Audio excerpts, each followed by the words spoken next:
नमस्कार, ये आकाशवाणी शिमला है। अब आप प्रभा शर्मा से प्रादेशिक समाचार सुनिए। आज के मुख्य समाचार। मुख्यमंत्री जयराम ठाकुर ने कहा, प्रदेश में ऑक्सीजन की कोई कमी नहीं, लोग कोविड बचाव के नियमों का सख्ती से करें पालन। राज्यपाल बंडारू दत्तात्रेय ने विश्वविद्यालयों के कुलपतियों से कोरोना के खिलाफ लड़ाई में सहयोग का किया आह्वान। राज्य के आबकारी व कराधान विभाग ने 429 करोड़ रुपए का किया जीएसटी संग्रहण। और प्रदेश भर में निजी बस ऑपरेटरों की हड़ताल के चलते परिवहन सेवाएं रहीं प्रभावित। कोविड मरीजों की संख्या फिर से बढ़ रही है, इसलिए सभी श्रोताओं से अपील है कि कोई भी कोताही न बरतें, सभी सुरक्षा उपायों का पालन करें और 45 वर्ष से ऊपर के सभी लोग बेहिचक टीका लगवाएं। सुरक्षित रहें और इन आसान उपायों का पालन करें। मास्क पहनें, 2 गज दूरी है जरूरी, सुरक्षित दूरी बनाए रखें, हाथ और मुंह साफ रखें। अब समाचार विस्तार से। मुख्यमंत्री जयराम ठाकुर ने कहा है कि प्रदेश में ऑक्सीजन की कोई कमी नहीं है और राज्य सरकार ने केंद्र से अतिरिक्त डी टाइप सिलेंडर उपलब्ध करवाने का आग्रह किया है। उन्होंने आज चंबा में अधिकारियों के साथ जिले में कोविड-19 की स्थिति की समीक्षा बैठक में कहा कि चंबा में पीएसए ऑक्सीजन प्लांट 1 सप्ताह के भीतर क्रियाशील हो जाएगा, जिससे जिले में ऑक्सीजन की आपूर्ति सुनिश्चित होगी। मुख्यमंत्री ने कहा कि सिलेंडरों के परिवहन के लिए ऑक्सीजन उत्पादन इकाइयों की जिलावार मैपिंग की जाएगी, ताकि आवश्यकता पड़ने पर निकटतम इकाई से ऑक्सीजन मिल सके। उन्होंने कहा कि राज्य सरकार चंबा की आवश्यकता और कठिन भौगोलिक परिस्थितियों को ध्यान में रखते हुए जिले के कोविड रोगियों को बेहतर उपचार सुविधा मुहैया करवाने के लिए प्रयासरत है। मुख्यमंत्री ने कहा कि वर्तमान में जिले के कुल 713 सक्रिय कोरोना रोगियों में से 68 अस्पताल में उपचाराधीन हैं, जबकि अन्य होम आइसोलेशन में रखे गए हैं। स्वास्थ्य मंत्री राजीव सैजल ने भी शिमला से वर्चुअल माध्यम से बैठक को संबोधित किया। बाद में मुख्यमंत्री ने राजकीय चिकित्सा महाविद्यालय चंबा के निर्माण स्थल का दौरा भी किया और निष्पादन एजेंसी को निर्माण कार्य में तेजी लाने के निर्देश दिए। इससे पहले मुख्यमंत्री ने शिमला से वीडियो कॉन्फ्रेंसिंग के जरिए सिराज विधानसभा क्षेत्र के बालीचौकी में 14 करोड़ 36 लाख रुपए की विकासात्मक परियोजनाओं की आधारशिला रखी।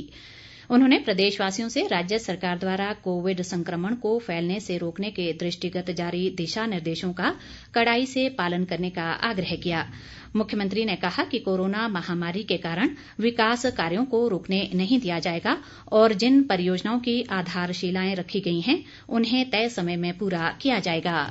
लेकिन जो प्रोजेक्ट्स हमारे इस वक्त जो ऑनगोइंग है, जो चले हुए, उसके लिए तेज गति से हम काम करें। उनकी कंप्लीशन जो डेट हमने निर्धारित की है, उसी डेट के अंतर्गत वो सारे पूरे होने चाहिए। ये भी मेरा सबसे निवेदन है। इसके लिए मैं सबसे सहयोग भी चाहूंगा और अधिकारियों से मेरे इस बात के लिए आदेश कहना है कि वो उस बात को सुनिश्चित करें कि समय के अंदर जो है सारे विकास कार्य पूर्ण हो। राज्यपाल बंडारू दत्तात्रेय ने विश्वविद्यालयों के कुलपतियों से कोविड के विरुद्ध लड़ाई में सहयोग का आह्वान किया है। शिमला से वीडियो कॉन्फ्रेंसिंग के माध्यम से 6 सरकारी विश्वविद्यालयों के कुलपतियों के साथ बातचीत में आज राज्यपाल ने कोरोना महामारी की दूसरी लहर से उत्पन्न स्थितियों पर चर्चा की।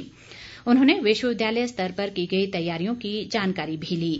राज्यपाल ने उच्च शिक्षण संस्थानों के विद्यार्थियों को जिला प्रशासन को सहयोग देने के लिए प्रोत्साहित करने पर बल दिया। उन्होंने कहा कि टीकाकरण और मास्क के उपयोग के प्रति लोगों को जागरूक करने और कोविड बचाव से संबंधित अन्य जानकारी साझा करने में युवा महत्वपूर्ण भूमिका निभा सकते हैं। राज्यपाल ने ऑनलाइन शिक्षा प्रणाली को और सुदृढ़ बनाने की भी बात कही। उन्होंने कोविड के कारण बढ़ रहे तनाव के मामलों से निपटने के लिए विश्वविद्यालय स्तर पर परामर्श सुविधा बढ़ाने का भी सुझाव दिया। इस अवसर पर कुलपतियों ने मौजूदा परिस्थितियों से निपटने के लिए अपने बहुमूल्य सुझाव दिए। कोरोना आपदा की दूसरी लहर को देखते हुए केंद्रीय वित्त राज्य मंत्री अनुराग ठाकुर ने Ayurvedic college Hamirpur Covid care centre और सरकारी अस्पताल घुमारवीं में ऑक्सीजन प्लांट स्थापित करने का निर्णय लिया है। उन्होंने कहा है कि आगामी 15 से 20 दिनों में ये ऑक्सीजन प्लांट स्थापित हो जाएंगे और इसके लिए दिल्ली से विशेष टीम भेजकर सर्वे करवा लिया गया है। 30 लाख रुपए की लागत से 120 LPM के ऑक्सीजन प्लांट से 20 से 25 बिस्तरों में एक साथ निर्बाध रूप से ऑक्सीजन उपलब्ध कराई जा सकेगी। उल्लेखनीय है कि इससे पहले भी अनुराग ठाकुर ने हमीरपुर के लिए ऑक्सीजन सिलेंडर उपलब्ध करवाए हैं। खाद्य आपूर्ति मंत्री राजेंद्र गर्ग ने आज घुमारवीं के समीप पट्टा में गेहूं के फसल खरीद केंद्र का शुभारंभ किया। इस अवसर पर उन्होंने कहा कि प्रदेश में 8 स्थानों पर फसल खरीद केंद्र खोले गए हैं, जिससे लोगों को फसल बेचने में आसानी होगी। राजेंद्र गर्ग ने कहा कि राज्य सरकार किसानों को फसलों का उचित मूल्य दिलाने के लिए प्रतिबद्ध है। उन्होंने कहा कि इन खरीद केंद्रों के खुलने से किसानों को फसलों के उचित दाम मिलेंगे और वे बिचौलियों से भी बचेंगे। राज्य के आबकारी व कराधान विभाग ने इस वर्ष अप्रैल महीने में 429 करोड़ रुपए का उच्चतम GST संग्रह किया है। मुख्यमंत्री जयराम ठाकुर ने आज शिमला में ये जानकारी देते हुए बताया कि विभाग ने इस वर्ष अप्रैल में 642 करोड़ रुपए का राजस्व एकत्रित किया है, जो पिछले वर्ष इसी अवधि में 76 करोड़ रुपए था। मुख्यमंत्री ने कहा कि वित्त वर्ष 2020-21 में विभाग का शानदार प्रदर्शन रहा, जिससे पिछले वित्त वर्ष के दौरान कोविड-19 के भारी व्यवधानों के बावजूद राजस्व संग्रह 4% से अधिक रहा। जयराम ठाकुर ने कहा कि विभाग की पहलों से राजस्व संग्रह में वृद्धि दर्ज की गई है। उन्होंने कहा कि विभाग ने हाल ही में पारदर्शिता के लिए प्रदर्शन कार्ड का उपयोग कर मूल्यांकन की एक नई पहल शुरू की है। ग्रामीण विकास मंत्री वीरेंद्र कंवर ने आज कुटलैहड़ विधानसभा क्षेत्र के थाना कलां, बंगाणा, डोहगी, धुंदला और लठियाणी में कोरोना संक्रमित परिवारों को फल व सब्जियां वितरित की। उन्होंने कहा कि कोरोना संक्रमित का पूरा परिवार होम आइसोलेशन में जाने के बाद बाहर नहीं निकलता, ऐसे में उन्हें दैनिक उपयोग की वस्तुओं को लाने में दिक्कत का सामना करना पड़ता है। उन्होंने कहा कि ऐसे परिवारों की मदद के लिए सेवा ही संगठन कार्यक्रम के तहत कार्य किया जा रहा है। सामाजिक न्याय व अधिकारिता मंत्री सरवीण चौधरी की कोरोना रिपोर्ट पॉजिटिव आई है। इसके अलावा उनके परिजनों के भी कोरोना पॉजिटिव होने की सूचना है।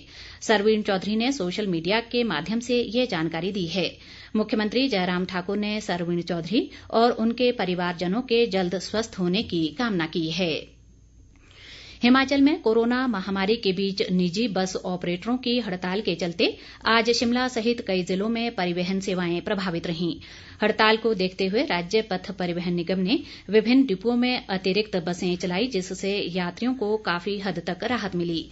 परिवहन निगम के अधिकारी ने बताया कि शिमला के सभी रूटों पर पर्याप्त बसें लगाई गई हैं, लेकिन कोरोना वायरस के चलते बहुत कम लोग घरों से निकले। निजी बस ऑपरेटर वर्किंग कैपिटल और टोकन टैक्स माफ करने की मांग कर रहे हैं। निजी बस ऑपरेटर संघ के प्रदेश महासचिव रमेश कमल ने कहा कि सरकार को अपनी मांगों को लेकर कई बार अवगत करवाया गया, लेकिन कोई सुनवाई नहीं हुई। उन्होंने कहा कि जब तक हमारी मांगे नहीं मानी जाएंगी, तब तक अनिश्चितकालीन हड़ताल जारी रहेगी। भाजपा के वरिष्ठ नेता व पूर्व मुख्यमंत्री प्रेम कुमार धूमल ने देश और प्रदेश में बढ़ते कोरोना मामलों पर चिंता जताई है। उन्होंने कहा कि कोरोना वायरस की दूसरी लहर में संक्रमण तेजी से फैल रहा है और ये बेहद घातक साबित हुआ है। धूमल ने कहा कि केंद्र व राज्य सरकार इस संक्रमण को रोकने के लिए भरसक प्रयास कर रही है, जिससे लोगों की सहभागिता भी जरूरी है।